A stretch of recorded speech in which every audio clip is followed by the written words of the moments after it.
Hello everyone, this is Dino Chris from Prehistoric Facts. This is a Q&A episode, so let's get right to it, shall we?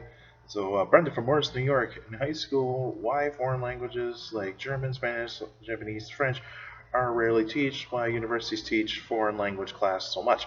Well, first and foremost, at least you're actually asking about an education question here.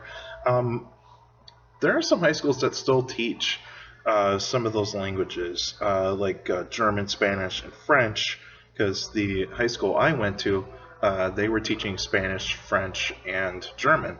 It's just that the Spanish and German classes were actually the more popular languages for students to actually enroll in.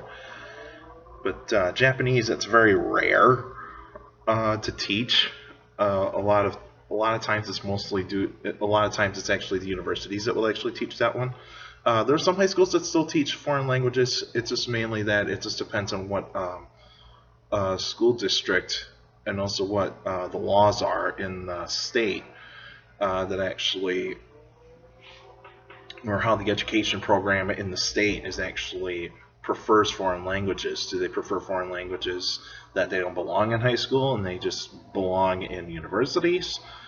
Or is it more like that they just think that anybody can learn a foreign language? It's that there's websites and computer programs that actually do that, and even there's Google Translate, and there's like translation apps, all that sorts of stuff. But universities do teach in a lot. It's just mainly towards what kind of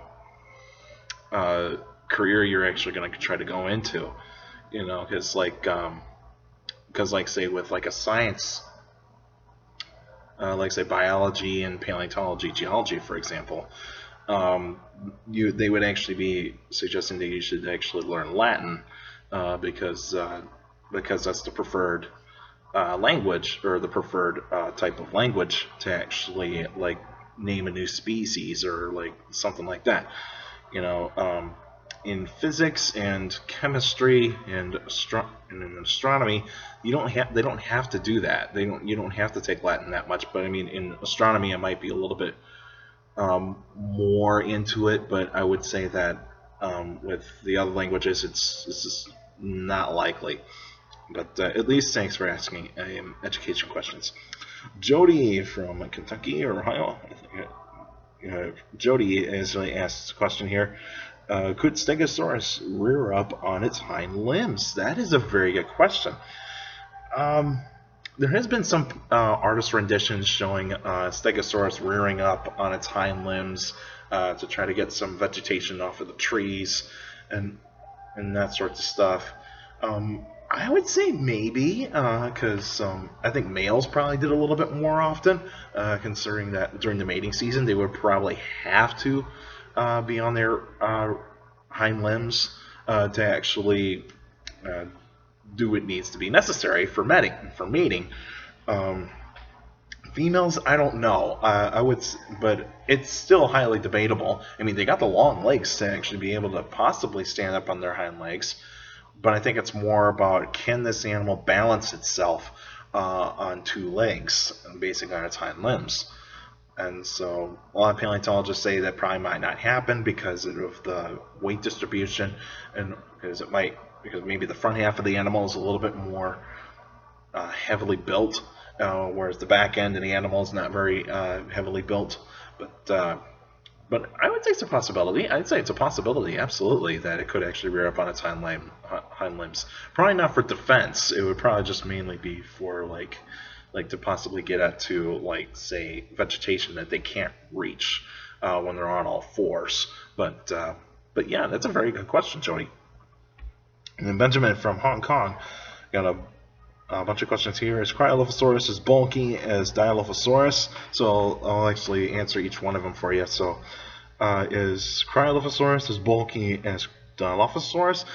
In terms of muscle mass, see, Cryolophosaurus is larger than Dilophosaurus, and so I would actually say that it would have more muscle mass, so it would actually be a little bit, say, in your words, bulky than Dilophosaurus. Dilophosaurus would actually be a little bit skinnier, a little bit more agile than Cryolophosaurus, even though we actually see Dilophosaurus artist renditions showing that it could be an agile animal, which I think it would be. It's just that I'd say in terms of size, I would say that Cryolophosaurus has got the more muscle mass. Could Compsognathus be the smallest of all predatory dinosaurs? That I'd say no. There's other small predatory dinosaurs that have been found. It's just that they're just very minute animals, probably maybe at least a ruler's length, and all that. Whereas Compsognathus is actually close to probably 1.5 to 2 feet long, and so that's not the smallest of all predatory dinosaurs. Microraptor could actually be one of them. It's one of the smallest predatory dinosaurs. So I would say no, Compsognathus is not the smallest. It would actually be one of the smallest, but not the smallest. Is Apatosaurus the most well-known of all sauropods? Yes. And is Entelodont the prehistoric equivalent of a warthog? Well, Entelodonts, they're actually are in a clade, or in a group, I would say. That is very, very mysterious, because for a long time, paleontologists have actually believed that Entelodonts were actually the ancestors to pigs. I mean, they do have pig-like features. I mean, you can definitely see that it has almost the same snout as a pig. It has the same jawbone right there and on the cheek, that big cheekbone that hangs out of the skull. Could actually be rendered as a pig-like feature, and even the eye sockets are actually faced forward, kind of like pigs. But also, there are some features that are not pig-like. You can actually tell by maybe the teeth. The teeth don't look pig-like at all, and some of them actually look almost like hippopotamus or otherwise that sort of thing. Because they may be kind of like an animal that is actually related to both, to pigs and hippos, and they actually belong into a group that would actually ultimately become whales. Because if you actually look at whale DNA, they actually kind of share DNA traits to hippos and pigs. It's just more with hippos than to pigs. But yeah, I mean it's very interesting. But it would be equivalent to a warthog. I don't know. Entelodonts don't actually have a modern day equivalent to actually kind of relate anything. So it's kind of a very odd animal. So I would say it is mostly omnivorous. I would say that it would probably eat meat a little bit more than plants, but you get my idea. And so a lot of paleontologists say there's no animal alive today that is actually an equivalent to an entelodont. So it is very, very difficult to actually find out what the modern day equivalent to an entelodont really is. All right, that's it for now.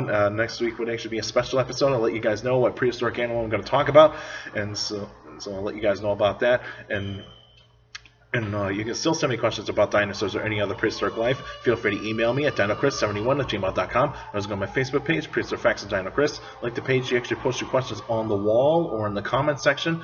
And also for you YouTubers out there, make sure to put your questions in the comment section, and also give the videos a like, and also subscribe to the channel. And that way you can actually get notified about new videos that are going to be happening. And also you can actually submit your questions in the comment section, and I read them all, and I take them very seriously. And some of them are actually pretty good, and some of them are pretty funny. And so at least submit your questions in the comment section. That really helps out a lot. And also liking the video and liking the channel, subscribing to the channel, even ringing the bell helps out the channel, and it helps me a lot. So you can continue on to actually give the channel. Very good support. And you remember, keep your questions short and to the point. You can also follow me on Twitter at CSGRILL. It's my Twitter page. I post pretty cool stuff on there. Also, take care of people around you. Notice if you're younger people out there, to make sure to listen to your parents, your teachers, and your guardians. It's the best motivation you can have a good education. It's very important to have a good education. With a good education, you get a good job in the future. And I'll show you this here. This is a Struthiomimus skull, and so this is one of the things that we actually have here in the Colossal Fossils Museum. That's where I am. Here I do Q&A episodes mostly in the museum, so that way you guys can actually see what we got here. And so here's a little bit, and here's a look at the Struthiomimus skull, and this is in the Convergence exhibit. So we actually show we compare it to an ostrich skull to actually show similarities and differences between Struthiomimus and an ostrich. So that's pretty cool. And so that's it for now, and I'll see you guys next week.